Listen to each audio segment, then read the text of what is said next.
Hello everyone, hope you guys are doing well. So, আজকে নিয়ে আসলাম স্টারি নাইট। গিটারে স্টারি নাইট পেইন্টিং। এইটা হচ্ছে আমার পিতৃকালের বন্ধু রাকিবের গিটার, যেটা পেইন্টের জন্য গত 2 বছরেরও বেশি সময় ধরে ঘ্যান করতেছিল, বাট আমার সময় হচ্ছিল না।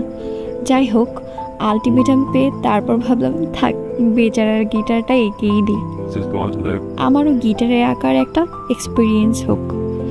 যেই ভাবা সেই কাজ। তারপর টেনশনে ছিলাম যে কি আঁকা যায়, কি আঁকলে এটা বেস্ট হবে। তারপর মাথায় এলো ভ্যান গগের সবার পছন্দের স্টারি নাইট ছাড়া তো এটা মানাবেই না।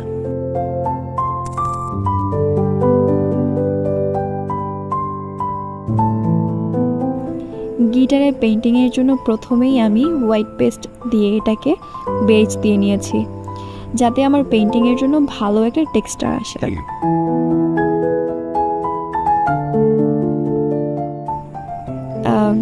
এবং বেজ দেওয়ার পর সেটাকে অবশ্যই ভালোভাবে শুকাতে হবে।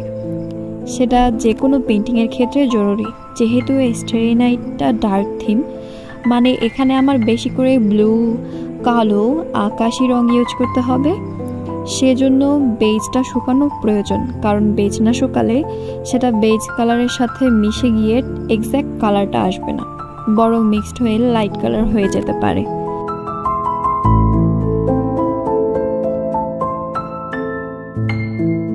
ভিডিওতে আমি একে একে ব্লু, আকাশি, হলুদ এবং গ্রিন পার্টগুলো সেপারেটলি কালার করে নিচ্ছে।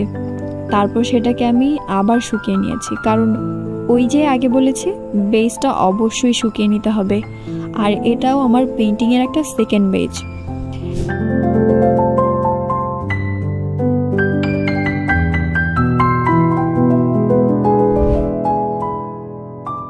এটার ওপর লাইন মোশন দিতে হবে, যেটাকে আমি আমার ইচ্ছে মতো হাইলাইট হিসেবে রাখার ট্রাই করেছে।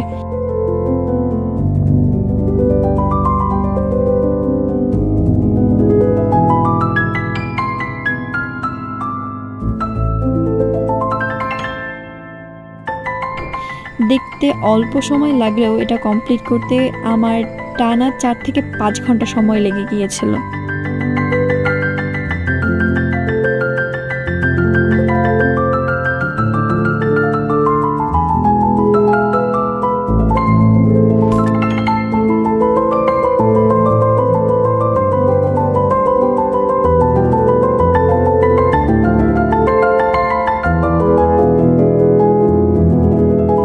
শেষ করার পর তো আমার কাছে ভালোই লেগেছে। তোমাদের কাছে কেমন লেগেছে অবশ্যই আমাকে জানাও কমেন্ট বক্সে।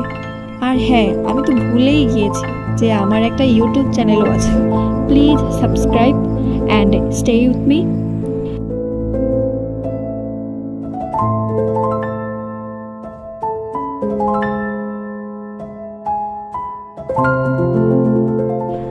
আর হ্যাঁ, আমার মতো যারা পেইন্টিং ভালোবাসো তারা পেইন্টিংয়ের বিষয়ে যে কোনো প্রশ্ন আমাকে করতে পারো। আমি আমার জানাটুকু দিয়ে চেষ্টা করব তোমাদের হেল্প করার।